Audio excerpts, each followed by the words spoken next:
കാശിയിൽ പോകേണ്ട, കൈലാസം കാണേണ്ട, ശംഭു പൂജ ചെയ്യുമെങ്കിൽ എല്ലാം അറിയുന്നു ദേവദേവൻ.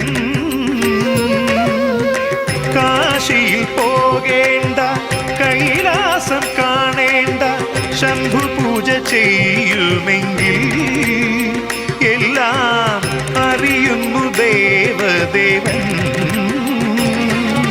ഗുരുവായൂരെ കണ്ണനു ചാരത്തായി മാനവ ദുഃഖമൊഴിച്ചിടുമഖിലേശൻ.